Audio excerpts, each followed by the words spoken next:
On the front lines of the conflict, Ukraine's cyber operatives are engaged in close combat with Russian equivalents in a brand new high-tech conflict.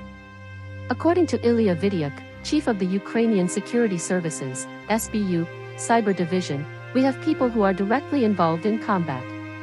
He describes how his teams combine the abilities of hackers and special forces by breaking into Russian systems, cooperating with snipers, and using cutting-edge technology while speaking within the highly secure SBU headquarters. The department analyzes data from aerial drones, together with intelligence from human sources, satellites, and other technical sources, to give targets for the military. AI visual recognition algorithms are used in this process. We are aware of the kind of military equipment they want to use and in which direction, said Mr. Vidyak. To track Russian troop movements, his troops would also hack into security cameras in occupied territory. They also order kamikaze drones to destroy Russian surveillance cameras that are watching Ukrainian movements. Teams must frequently operate near to the target while hiding. In this fight, drones have been at the forefront of innovation, acting both as weapons and as tools of monitoring.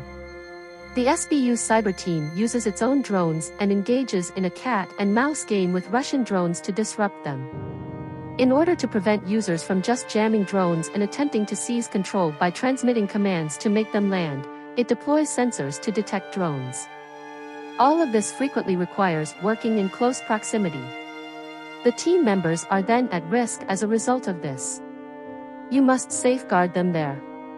Therefore, you must also have protection surrounding them, says Mr. Vidyak. Military drone pilots are receiving training close to the capital.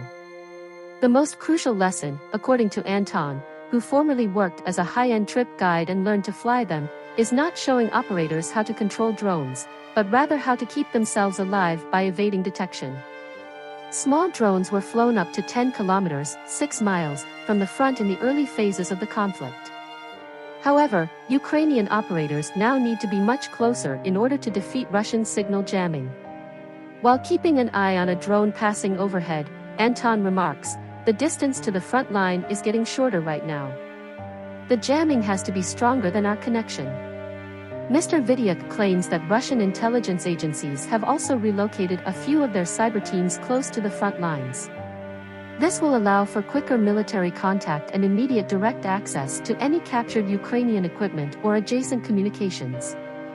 Before individuals realize a device is in Russian hands, it can be used to gather more tactical intelligence. Even before the full-scale invasion in February 2022, there was a close connection between the military activities and the cyber conflict. Russia attempted to frighten the public a month earlier by knocking public websites down.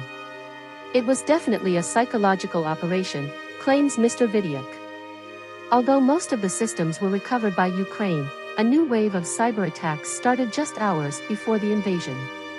The most successful briefly shut down a U.S. satellite service used by the Ukrainian military for communications.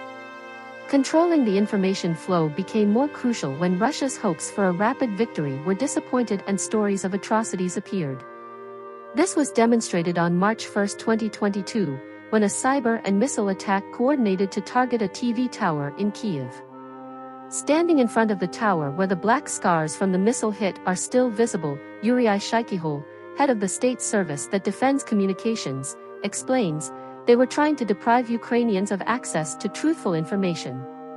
After searching the city for replacement machinery, engineers quickly resumed TV broadcasting. At the same location, a data center was also hit by missiles, although important data had already been transferred to other servers earlier in the year with assistance from Western technology firms. According to Mr. Shaikyhol, Ukraine's success in withstanding this war is due to both our specialists who built the system and the assistance from our partners. Ukrainian tech professionals have also contributed to the fighting effort.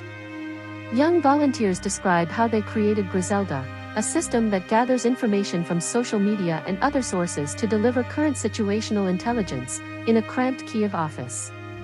This assists the military and the government in determining everything from potential minefield locations to the need for infrastructure repair. Cyber attacks were conducted concurrently with the missiles that struck the TV tower and data center. Since then, missile and cyber assaults have frequently been conducted simultaneously.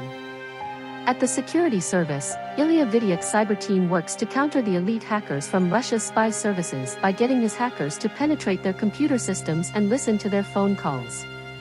"I always say that Ukraine has debunked the myth about mighty Russian hackers," he says, comparing the struggle to two closely matched fighters who know each other well, slugging it out in a ring. "It has not been easy," he adds, "and there have been close calls. But Ukraine," he argues, "is digesting Russian cyber attacks by working them through its system." Moscow is throwing almost all of its cyber expertise against Ukraine, and that leaves it with little capacity to attack Western targets.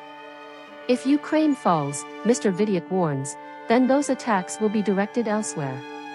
But in battling their Russian adversary, Ukraine and other allies are also learning new ways in which technology can be integrated into the modern battlefield.